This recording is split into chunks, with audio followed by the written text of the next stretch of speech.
नमस्कार मित्रों, जय श्री राम। स्वागत है आपका अपने YouTube channel Chetan Bhati the explorer में। आज हम करेंगे क्लास 12 फिजिक्स चैप्टर 1 जो कि है इलेक्ट्रिक चार्ज एंड फील्ड का पार्ट 2, जिसमें कि हम जो हमारे पहले वीडियो में कुछ टॉपिक बच चुके थे उनको कवर करेंगे।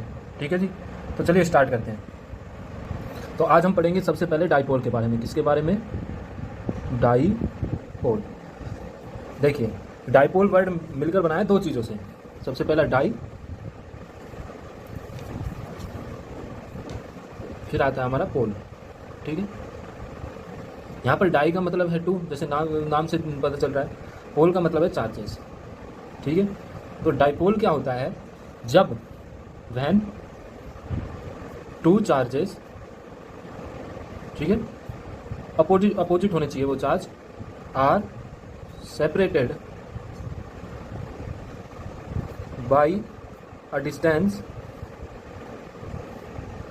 Of 2a। ठीक है, अभी समझाता हूँ मैं। दो चार्ज, लेट से हमने दो चार्ज ले लिए, इधर ले लिया -q, इधर ले लिया +q। जब दो चार्ज किसी 2a डिस्टेंस से, मान लीजिए ये डिस्टेंस हमारे जो इनके बीच का डिस्टेंस है वो 2a है, किसी डिस्टेंस से, किसी 2a डिस्टेंस से एक दूसरे से सेपरेट हो, उसे हम क्या बोलेंगे? डाईपोल। जैसे नाम से पता चला है, टू चार्जेस, एक इधर एक इधर, इन दोनों के बीच में कुछ डिस्टेंस होगा, तो ये हो जाता है हमारा डाईपोल। ठीक है, अब सबसे पहले बात आती है डाईपोल की डायरेक्शन। तो डाईपोल की डायरेक्शन हमारे हमेशा होती है नेगेटिव टू पॉजिटिव की तरफ। ठीक है जी, नेगेटिव टू पॉजिटिव की तरफ, इसलिए मैंने नेगेटिव चार्ज को इधर लिखा। हमेशा इधर लिखेंगे सबसे पहले नेगेटिव चार्ज को। ठीक है, अब डाईपोल मूवमेंट के बारे में पढ़ते हैं। डाईपोल मूवमेंट, अब डाईपोल का कुछ मूवमेंट तो होगा ही, तो उस मूवमेंट का फॉर्मूला पढ़ते हैं हम। क्या होता है?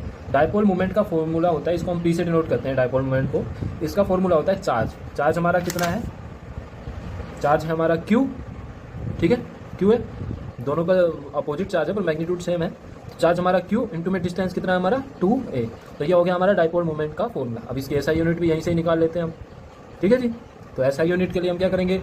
चार्ज की एसआई यूनिट क्या होती है हमें पता है, कूलाम होती है, और डिस्टेंस की तो मीटर होती है, तो इसकी एसआई यूनिट हो जाएगी कूलाम मीटर।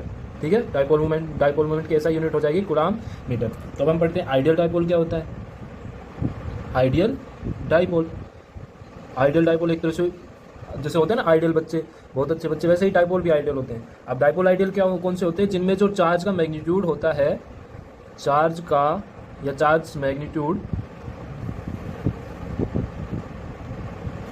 इज मैक्सिमम, जहाँ पर जो चार्ज का मैग्नीट्यूड है वो ज़्यादा हो और जो हमारा डिस्टेंस हो वो कम हो। डिस्टेंस इज मिनिमम, मतलब कि जैसे यहाँ पर -q +q है, वहाँ पर जो चार्ज का मैग्नीट्यूड है वो बहुत ज़्यादा होगा, पर वहाँ पर जो डिस्टेंस है वो बहुत कम होगा, मतलब वो एक दूसरे के बहुत पास होंगे। ठीक है, चलिए अब आगे चलते हैं। तो अब हम पढ़ेंगे डाईपोल की वजह से जो इलेक्ट्रिक फील्ड होता है, electric field due to dipole. ठीक है, इसकी दो डेरिवेशन है। सबसे पहले हम पढ़ेंगे एक्सियल पॉइंट पे, एट एक्सियल। ओके जी, तो डाईपोल की वजह से इलेक्ट्रिक फील्ड पढ़ना है, तो सबसे पहले हम क्या बनाएंगे? डाईपोल बनाएंगे। तो मान लीजिए हमारा डाईपोल है एक, हमेशा -q को इधर लिखेंगे, मैंने क्या कहा, तो -q हमारा इधर प्लेस हो जाएगा, +q हमारा इधर आ जाएगा। ठीक है, तो यहाँ से इसकी एक्सिस वाली लाइन पर ही ये बीच का इनका डिस्टेंस क्या होता है? 2a। इनके बीच का डिस्टेंस क्या है हमारा? जहाँ ये मैं मानता हूँ ये सेंटर, तो इधर का क्या हो जाएगा? a, इधर का क्या हो जाएगा? a, और टोटल क्या हो जाएगा? 2a। ठीक है जी, चलिए आगे चलते हैं। तो यहाँ पर हमारा एक्सिस पर एक पॉइंट होगा P। ठीक है, तो इस पॉइंट पे हमें नेट इलेक्ट्रिक फील्ड निकालना है। इस पॉइंट P पर हमें नेट इलेक्ट्रिक फील्ड निकालना है। हमें दिया क्या गया है कि जो हमारे डाईपोल का सेंटर है, मतलब कि ये देखिए सेंटर, मतलब कि ये, और इस पॉइंट P के बीच की दूरी, मतलब कि इस पे पॉइंट P के बीच की दूरी हमारी है r। क्या है हमारी डिस्टेंस इन दोनों के बीच की? r। ठीक है जी, अब हम देखते हैं, सबसे पहले -q की तरफ देखते हैं। -q के लिए जो इलेक्ट्रिक फील्ड लाइन होती है, यानी माइनस चार्ज के लिए जो इलेक्ट्रिक फील्ड लाइन होती है, वो हमने क्या पढ़ा है, क्या होती है? इनवर्ट की तरफ, अंदर की तरफ। तो ये इस पॉइंट P को क्या करेगा? खींचेगा। तो मान लीजिए ये लगाएगा E1, तो E1 चार्ज -q की वजह से E1 किधर हो जाएगा? इधर की तरफ। ठीक है, अब +q चार्ज के लिए किधर होती है इलेक्ट्रिक फील्ड लाइन? बाहर की तरफ। तो ये क्या करेगा? इसको आउटवर्ड धकेलेगा, मतलब कि E2 हो जाएगा हमारा इधर। अब देखते हैं +q और -q से इस पॉइंट P की दूरी। तो देखिए ध्यान से, हमारे जो Q और +q और +p के बीच की दूरी हम कैसे निकालेंगे? हमें क्या पता है, जो इतनी दूरी है हमारी वो है r। ठीक है जी, और इतनी दूरी हमारी a, हमें कितनी निकालनी है? ये बची हुई। देखिए ध्यान से देखिए, एक मिनट होगा। हमें क्या पता है कि हमारे जो ये दूरी है वो है हमारी a, इतनी दूरी हमारी r, हमें निकालनी है ये, तो मैं क्या करूंगा, इस पूरी में से इतनी घटा दूंगा, तो हमारी इतनी दूरी कितनी है r और इतनी क्या है a, तो यहाँ से यहाँ तक की दूरी क्या हो जाएगी प्लस q से, और इस बीच चार्ज के बीच की दूरी r माइनस a, ठीक है। तो अब हम निकालते हैं माइनस क्यू की वजह से, तो माइनस क्यू क्या है यहाँ, पी क्या है यहाँ, तो इसके लिए हमें क्या करना पड़ेगा, देखिए यहाँ तक की दूरी हमें पता है कितनी है r और यहाँ तक की दूरी हमें पता है कितनी है a, तो हमें टोटल चाहिए, तो हम क्या कर देंगे, नॉर्मली दोनों को प्लस कर देंगे, तो यहाँ से प्लस क्यू से इस p तक की दूरी कितनी हो जाएगी हमारी r प्लस a। अब हमें निकालना है इलेक्ट्रिक फील्ड, ठीक है, यानी ई नेट। ई नेट क्या हो जाएगा, E1 जो कि माइनस क्यू की वजह से लग रहा है प्लस E2।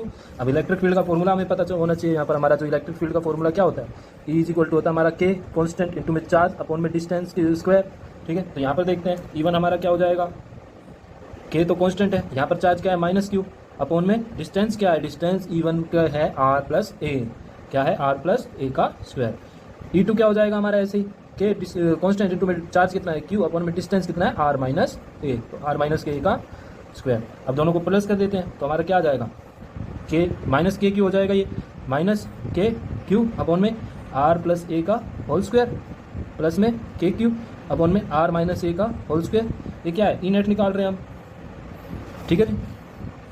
अब देखिए सबसे पहले इन दोनों में से क्या कॉमन ले लेता हूँ मैं, के क्यू कॉमन ले लेता हूँ, ओके, के क्यू कॉमन ले लेता हूँ, अंदर क्या बचेगा -1, ठीक है, अपॉन में r प्लस a का होल स्क्वायर प्लस 1 अपॉन में r माइनस a का होल स्क्वायर। अब मैं क्या करूँगा, एलसीएम लूँगा इसका और इसका, तो इसका और इसका एलसीएम क्या आएगा, इन दोनों को मल्टीप्लाई करेंगे। अब ध्यान से देखिए स्क्वायर तो दोनों में, अंदर यहाँ क्या है r प्लस a, यहाँ क्या है r माइनस a, तो यहाँ से एक मैथ की प्रॉपर्टी है, अगर आपको याद आ गई हो तो वो क्या कहती है कि x minus a into x minus b हमारा होता है x square minus x minus a plus x plus A.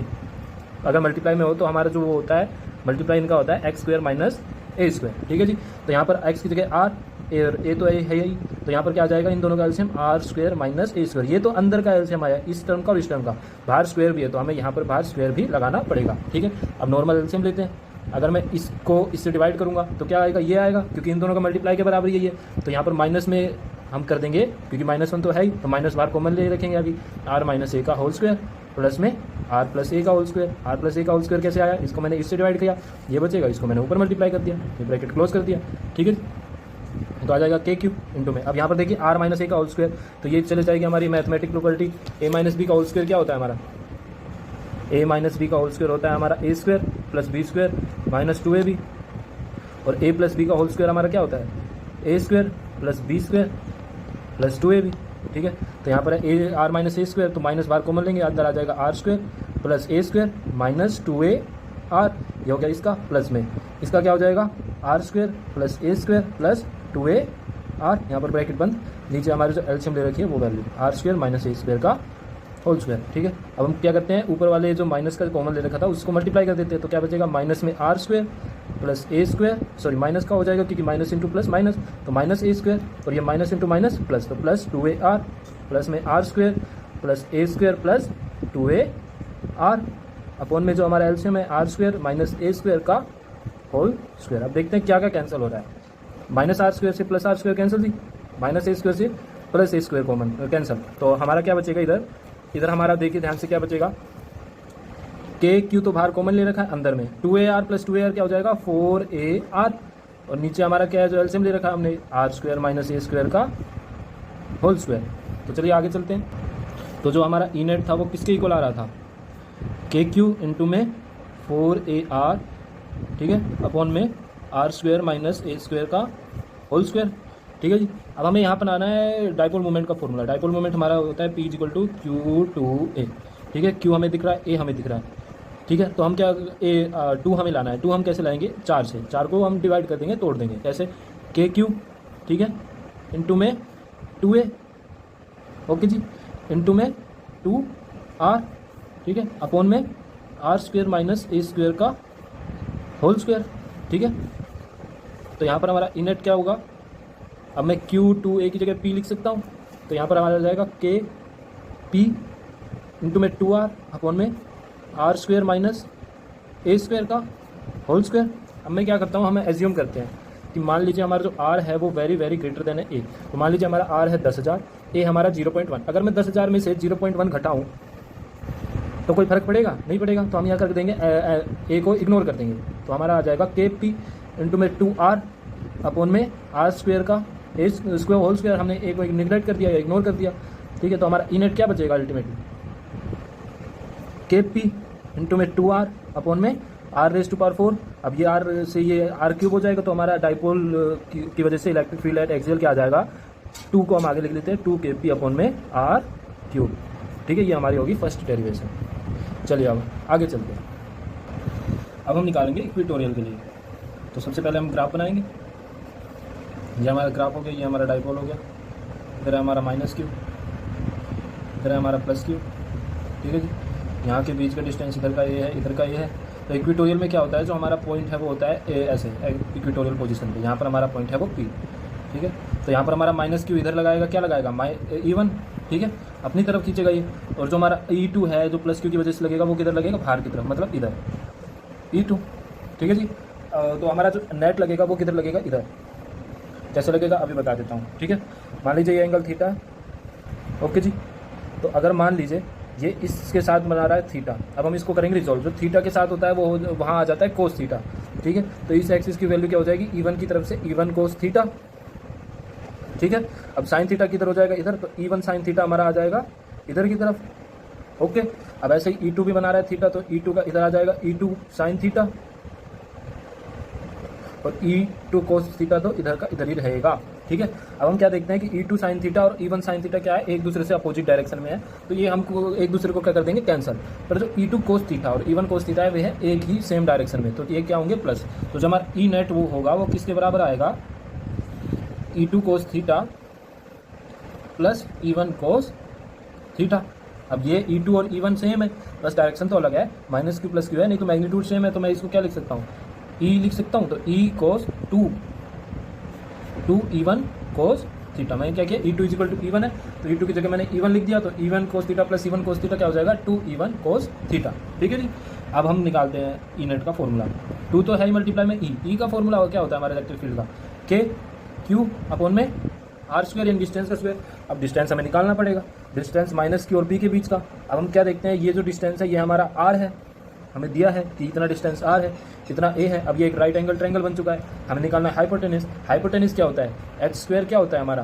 Perpendicular का स्क्वायर प्लस बेस का स्क्वायर। तो एच स्क्वायर या हमारा एच स्क्वायर क्या हो जाएगा? परपेंडिकुलर कितना है? आर, तो आर का स्क्वायर प्लस में बेस कितना है? ए, तो ए का स्क्वायर। अब एच की वैल्यू क्या हो जाएगी? Root over r square plus a square. तो ऐसे हमारा ये निकल जाएगा, डिस्टेंस क्या आ जाएगा? Root over r square plus a square. तो हमारा क्या आ जाएगा? इलेक्ट्रिक फील्ड का ई का फॉर्मूला के इंटू में क्यू अपॉन में डिस्टेंस कितना है? ये root over r square plus a square का होल स्क्वायर इंटू में कोस थीटा फॉर्मूला का। अब देखिए 2 इंटू में के क्यू आ गया अपॉन में इस स्क्वायर से स्क्वायर रूट कैंसिल हो जाएगा, तो क्या बचेगा? R square plus a square. अब हम कोस थीटा का क्या करें? अब हमें पता है कि कोस थीटा हमारा किसके बराबर होता है? कोस थीटा का फॉर्मूला होता है हमारा बेस अपॉन हाइपोटेनस, हमने ट्रिग्नोमेट्री में पढ़ चुका है। अब हमारा बेस कितना है? तो बेस है हमारा ए। हाइपोटेनस कितना है? हाइपोटेनस हमारा ये जो निकाला था root over r square plus a square. तो कोस थीटा की जगह मैं लिख सकता हूँ ए अपॉन में root over r square plus a square, ठीक है जी। तो हमारा मल्टीप्लाई करने पर क्या आ जाएगा? 2 के क्यू ए अपॉन में। अब देखिए इसकी पावर है 1 और यहाँ r square plus a square को मैं क्या लिख सकता हूँ? की पावर 1/2। तो मैं क्या करूँगा? R square plus a square की पावर 1 इंटू में r square plus a square की पावर 1/2, क्योंकि रूट की वैल्यू को हम 1/2 लिख सकते हैं, ठीक है। अब मल्टीप्लाई में पावर क्या हो जाती है? ऐड हो जाती है। तो यहाँ पर हमारा 1 प्लस हो जाएगा, क्या आ जाएगा? 1 प्लस 1/2, वो हम एलसीएम लेंगे तो आ जाएगा हमारा 3/2 के इक्वल। तो यहाँ पर हमारा ई किसके बराबर हो जाएगा? 2 के क्यू ए अपॉन में r square plus a square की पावर 3/2। अब यहाँ पर भी हम वो क्या वही करेंगे, हमने क्या किया था? आर को हमने माना था बहुत बड़ा ए से, तो हम ए को क्या कर सकते हैं? निगलेक्ट कर सकते हैं। तो हमारा आ जाएगा यहाँ पर, देखिए अब यहाँ पर एक और चीज़ देखते हैं, हमारा पी बनाना है हमें। तो पी का फॉर्मूला हमारा क्या होता है? क्यू इंटू में 2a, चार्ज इंटू में डिस्टेंस। क्यू हमें दिख रहा है, 2 हमें दिख रहा है, तो इन तीनों की जगह मैं क्या लिख सकता हूँ? पी। तो ऊपर क्या बचेगा? के पी अपॉन में आर स्क्वायर की पावर 3/2। अब इस 2 से ये 2 कैंसल, तो हमारा क्या आ जाएगा? के पी अपॉन में are Q.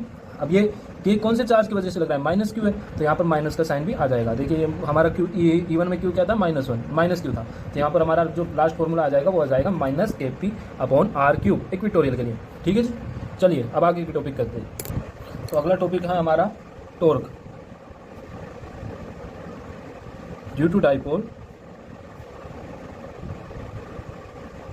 In electric field E. ठीक है, तो इसके लिए हम क्या करेंगे, इलेक्ट्रिक फील्ड ये देखिए मैंने ग्राफ पहले बना दिया ताकि ज़्यादा टाइम ना लगे। ये एक इलेक्ट्रिक फील्ड है ई, इसके बीच में हमने प्लेस कर दिया एक डाइपोल। तो अब डाइपोल क्या एक्सपीरियंस करेगा, टॉर्क जिसको हम इस सिंबल से टाउ से रिप्रेजेंट करते हैं। ठीक है, इसका फॉर्मूला होता है हमारा फोर्स इनटू में परपेंडिकुलर डिस्टेंस।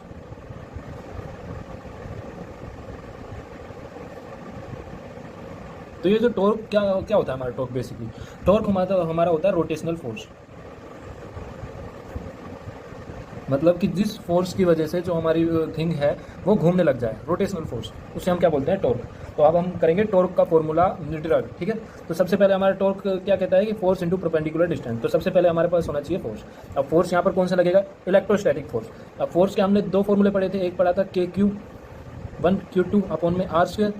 दूसरा हमने क्या पढ़ा था formula, F is equal to हमारा क्या होता है, QE। अब हम यहाँ पर कौन सा यूज़ करेंगे, हमारे यहाँ पर क्या दे रखा है, Q दे रखा है, इलेक्ट्रिक फील्ड दे रखा है। तो हम यहाँ पर क्या यूज़ करेंगे, ये वाला फॉर्मूला। तो फोर्स का तो फॉर्मूला हमारा निकल आया, QE होता है। अब परपेंडिकुलर डिस्टेंस क्या होता है, तो देखिए यहाँ पर ध्यान से देखिए, इस सेंटर से और इस पॉइंट के बीच का डिस्टेंस क्या है, A। ठीक है, पर ये नॉर्मल डिस्टेंस है, हमें लेना है परपेंडिकुलर डिस्टेंस। तो उसके लिए हम क्या करेंगे, यहाँ पर ड्रॉ करेंगे एक परपेंडिकुलर। ठीक है, ये इस ट्रायंगल के लिए, ये इस ट्रायंगल के लिए। ठीक है जी, अब ये क्या है हमारा परपेंडिकुलर, ये क्या है हमारा बेस। ठीक है, अब देखिए परपेंडिकुलर ये है हमारा बेस ही है। अब हमारा साइन थीटा का फॉर्मूला क्या होता है, साइन थीटा हमारा बेसिकली होता है परपेंडिकुलर अपॉन में हाइपोटेन्यूज। अगर मेरे को यहाँ से परपेंडिकुलर की वैल्यू चाहिए तो वो क्या आ जाएगा, h इंटू में हाइपोटेन्यूज इंटू में साइन थीटा। अब h हमें पता है a है, तो ये वाले परपेंडिकुलर की वैल्यू क्या हो जाएगी, a साइन थीटा। ठीक है, और ऐसे ही इस वाले परपेंडिकुलर की वैल्यू क्या हो जाएगी, इस वाले P1 P2, इस वाले परपेंडिकुलर की वैल्यू क्या हो जाएगी, इसकी भी हो जाएगी a साइन थीटा। तो हमारा फोर्स टॉर्क क्या हो जाएगा, फोर्स कितना लग रहा है, QE। ठीक है, इनटू में परपेंडिकुलर डिस्टेंस क्या है, दोनों डिस्टेंस को ऐड करेंगे हम, तो a sine theta plus a sine theta क्या आ जाएगा, 2a साइन थीटा। ठीक है जी, तो यहाँ पर परपेंडिकुलर डिस्टेंस क्या हो जाएगा, 2a साइन थीटा। अब Q 2a मिलकर क्या बनाते हैं, P बनाते हैं हमारा। हमें याद है डाइपोल मोमेंट का फॉर्मूला क्या होता है, P is equal to Q2a। हमें वहाँ मिल गया, तो हम क्या करेंगे, P, ठीक है, क्रॉस E साइन थीटा। ठीक है, अब हमें एक वेक्टर की प्रॉपर्टी याद है कि क्रॉस प्रोडक्ट में जैसे for example a vector cross b vector है, तो मैं उसका जो क्रॉस प्रोडक्ट आता है वो होता है ए बी साइन थीटा होता है।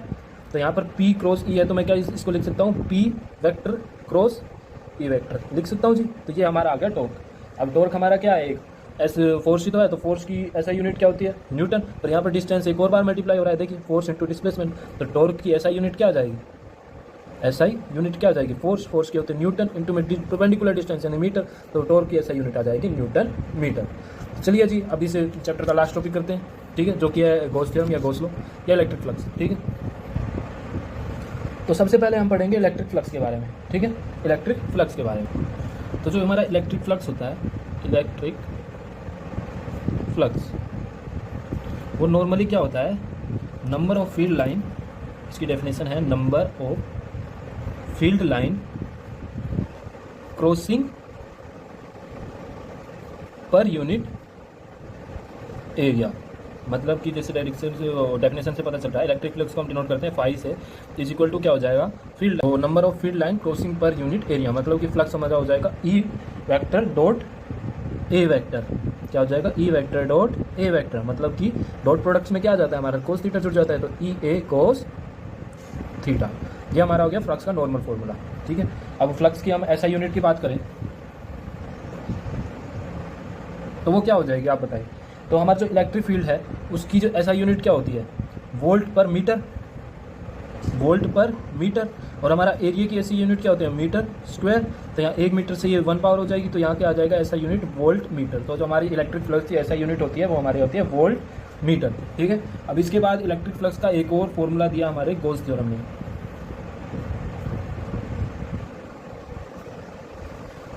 तो गॉस थ्योरम नॉर्मली क्या कहता है कि जो फ्लक्स है वो किस पे डिपेंड करेगा, वो डिपेंड करेगा 1/ε0 टाइम्स ऑफ, यानी 1/ε0 गुना में जितना चार्ज हमारा क्लोज्ड सरफेस में हो, यानी एक सरफेस के अंदर हो। सरफेस के बाहर वाले चार्ज से हमें कुछ मतलब नहीं है, इस सरफेस के अंदर वाले चार्ज से मतलब है। मतलब कि Q एनक्लोज्ड। ये हमारा फ्लक्स का फॉर्मूला बताया हमारे गॉस थ्योरम ने। ठीक है, तो ये क्या कहती है कि फ्लक्स होता है हमारा Q एनक्लोज्ड अपॉन में एप्सिलॉन नॉट। ठीक है, तो अब हमें दो फॉर्मूले मिले हैं फ्लक्स के, एक है ई ए कोस थीटा, एक है क्यू एनक्लोज अपॉन में एप्सिलॉन नॉट। इनसे निकलेगा तो फ्लक्स ही, मतलब कि जैसे कि ये फाई हमारा किसके बराबर है, ई ए कोस थीटा के बराबर है। ठीक है, और फाई ही हमारा किसके बराबर है, क्यू एनक्लोज अपॉन में एप्सिलॉन नॉट। तो मतलब कि ये दोनों एक दूसरे के बराबर है, तो मैं क्या लिख सकता हूँ, E A cos theta is equal to हमारा क्या आ जाएगा, क्यू एनक्लोज अपॉन में एप्सिलॉन नॉट। अब इसी टॉपिक का यूज़ करके हम आगे के 4 डेरिवेशन करेंगे। ठीक है, इसी फॉर्मूले का यूज़ करके हम आगे की 4 डेरिवेशन करेंगे। तो चलिए स्टार्ट करते हैं। सबसे पहली डेरिवेशन, तो सबसे पहली डेरिवेशन आती है कि इलेक्ट्रिक फील्ड की डेरिवेशन है, ये सारी इलेक्ट्रिक फील्ड, ये सारी इलेक्ट्रिक फील्ड की डेरिवेशन है। तो सबसे पहले हम निकालेंगे due to a point charge, point charge. ठीक है, तो फॉर एग्जांपल ये हमारा पॉइंट चार्ज है क्यू, इसकी वजह से इलेक्ट्रिक फील्ड कितना लगेगा। तो सबसे पहले हम क्या करेंगे, गॉस थ्योरम के लिए हम बनाएंगे गॉसियन सरफेस। अब ये ध्यान दीजिए, ये एक पॉइंट चार्ज है, मतलब कि जैसे एक पॉइंट है, इसका जो गॉसियन सरफेस क्या बनेगा, ये एक हमारा, अब सबसे पहले ध्यान दीजिए, ये हमारा एक पॉइंट चार्ज है, मतलब कि मान लीजिए एक हमने रख दी छोटी टेनिस की बॉल, इसकी वजह से गॉसियन सरफेस क्या मिलेगा, एक सरफेस जो इसको चारों तरफ से ढक दे। मतलब कि जैसे अगर मैं बॉल लूँ तो बॉल को एक कौन सा कवर कर सकता है, जैसे कि अगर मैं एक टेनिस बॉल लूँ, टेनिस बॉल के जो गॉसियन सरफेस वो बनेगा एक फुटबॉल की तरह, तो वो 3D में मान लीजिए ये क्या बन जाएगा, एक स्फीयर। तो इसका जो गॉसियन सरफेस क्या बनेगा, एक स्फीयर। तो सबसे पहले हमें ये करना है कि हमें जो जिस चीज़ का निकालना है उसका हमें गॉसियन सरफेस निकालना है। ठीक है, गॉसियन सरफेस निकाल लिया। अब मान लीजिए मेरे को इस पॉइंट के बीच में निकालना है, तो यहाँ तक के यहाँ के बीच की दूरी क्या हो जाएगी हमारी, r, रेडियस ऑफ स्फीयर। ठीक है, अब चलते हैं हमारा इस फॉर्मूले के बीच, इस फॉर्मूले के ऊपर। ठीक है, ये हमें क्या कहता है कि E A cos theta is equal to q enclose, यानी क्यू जो अंदर है चार्ज अपॉन में एप्सिलॉन नॉट। ठीक है, ई इलेक्ट्रिक फील्ड में निकालना है। एरिया क्या हो जाएगा एक स्फीयर का, स्फीयर का एरिया क्या होता है 4 पाई आर स्क्वायर। तो एरिया क्या हो जाएगा 4 पाई आर स्क्वायर। अब कोस थीटा, इसका जो सरफेस है, इसके जो बीच में एंगल है वो है हमारा 0 डिग्री। क्या है हमारा 0 डिग्री, क्योंकि सेम डायरेक्शन में है। चार्ज का जो आउटवर्ड है ये भी आउटवर्ड है, तो यहाँ पर कोस जीरो क्या होता है हमारा 1, तो इंटू में 1 इंटू में क्यू इंक्लोज कितना है क्यू, अंदर चार्ज कितना है क्यू अपॉन में एप्सिलॉन नॉट। हमें सिर्फ ई की वैल्यू निकालनी है, तो ई को इधर लगेंगे और सबको उधर भेज देंगे, तो क्या आ जाएगा क्यू अपॉन में 4 pi epsilon naught r square. अब 4 पाई एप्सिलॉन नॉट की वैल्यू क्या होती है के, तो यहाँ पर आ जाएगा के क्यू अपॉन में r square due to a point charge electric field. ठीक है, अब अगली डेरिवेशन करते हैं जी। अब अगला हम इलेक्ट्रिक फील्ड निकालेंगे due to a linear charge, electric field E due to a linear charge. Linear charge मतलब फॉर एग्जांपल ये एक लीनियर चार्ज, जैसे कि ये यहाँ पर कोई चार्ज है प्लस क्यू। ठीक है, यहाँ पर चार्ज है, टोटल है हमारा क्यू। ठीक है, अब इसकी वजह से गॉसियन सरफेस क्या बनेगा, इसकी वजह से हमारा जो गॉसियन सरफेस बनेगा वो बनेगा हमारा सिलेंड्रिकल शेप का। ठीक है, जैसे मान लीजिए पेन की कैप है, इसको मैं अगर कवर करना चाहूँ तो यहाँ ये कैसा सरफेस बनेगा, ये बनेगा एक सिलेंड्रिकल। ठीक है, तो यहाँ पर जो हमारा गॉसियन सरफेस बनेगा वो हमारा बनेगा सिलेंड्रिकल। ठीक है जी, अब यहाँ पर दो एरिया है, एक तो हमारा जो एरिया है इस सरफेस का, मतलब कि जैसे फॉर एग्जांपल इस सरफेस का एरिया है जो ये लेयर है बाहर की, दूसरा एरिया हमारा ऊपर नीचे का। ठीक है, तो ऊपर नीचे का एरिया और इस चार्ज के बीच में एंगल कितना है 90 डिग्री, और ये वाला जो ये वाला एरिया है और इस चार्ज के बीच में एंगल कितना है 0 डिग्री। ठीक है, तो अब हम वही फॉर्मूले का यूज़ करेंगे। हमारा क्या कहता है वो formula, E A cos theta is equal to होता है क्यू एनक्लोज, यानी क्यू इनक्लोज अपॉन में एप्सिलॉन नॉट। ई हमें निकालना है। ठीक है, अब ध्यान से देखिए, यहाँ पर कोस थीटा हम देखेंगे कोस 90, इस इन दोनों सरफेस के लिए कोस 90 क्या होता है 0, तो ये दोनों सरफेस का 0 हो जाएगा, यहाँ पर कोई इलेक्ट्रिक फील्ड नहीं होगा। दूसरी हम निकालेंगे इस सरफेस के लिए, तो यहाँ पर तो कोस 0 है, तो यहाँ पर क्या बचेगा ई ए कोस 0 डिग्री। इस सरफेस के लिए मान लीजिए ये सरफेस है ए, ये दोनों सरफेस, और ये सरफेस है बी। अब ए सरफेस का तो कैंसिल हो गया क्योंकि कोस 90 डिग्री है, तो हम निकालेंगे बी सरफेस के लिए, यानी कोस 0 डिग्री के लिए is equal to q upon में एप्सिलॉन नॉट, क्योंकि चार्ज अंदर क्या है क्यू। ठीक है, तो ई ए, अब एरिया इसका क्या होगा, हमारा जो एक वो होता है सिलेंड्रिकल, उसका एरिया क्या होता है 2 पाई आर एल, तो 2 pi r l is equal to q upon में एप्सिलॉन नॉट। अब देखिए यहाँ पर कुछ कट नहीं रहा, तो हम क्या करेंगे, यहाँ पर लीनियर चार्ज डेंसिटी का यूज़ करेंगे। लीनियर चार्ज डेंसिटी क्या होती है हमारी, लैम्डा होती है। लैम्डा इज इक्वल टू होता है हमारा चार्ज अपॉन में लेंथ। ठीक है, यहाँ से अगर मैं चार्ज की वैल्यू निकालूँ तो चार्ज क्या हो जाएगा लैम्डा इंटू में एल। ठीक है जी, तो मैं क्या करता हूँ, ई को इधर रखता हूँ और सबको इधर भेजता हूँ, क्यू की जगह में लिख देता हूँ लैम्डा इंटू में एल, लैम्डा इंटू में एल अपॉन में 2 pi r L epsilon naught. ठीक है जी, अब देखते हैं हमारा क्या आता है। अब देखिए एल से एल कैंसिल, क्या बचा हमारा लैम्डा अपॉन में 2 पाई आर एप्सिलॉन नॉट। ये हमारा किसके लिए निकला इलेक्ट्रिक फील्ड, ये हमारा निकला है due to a linear charge. ठीक है, ये हमारा निकला है due to a linear charge. हम निकालेंगे चौथा electric field due to a sheet charge, due to a sheet charge, जैसे कि होती है ना A4 सीट्स, वैसे चार्ज उस सरफेस पे अगर चार्ज रखा हो तो उसकी वजह से क्या है, ठीक है। तो यहाँ पर भी हम सबसे पहले एक गॉसियन सरफेस चुनेंगे।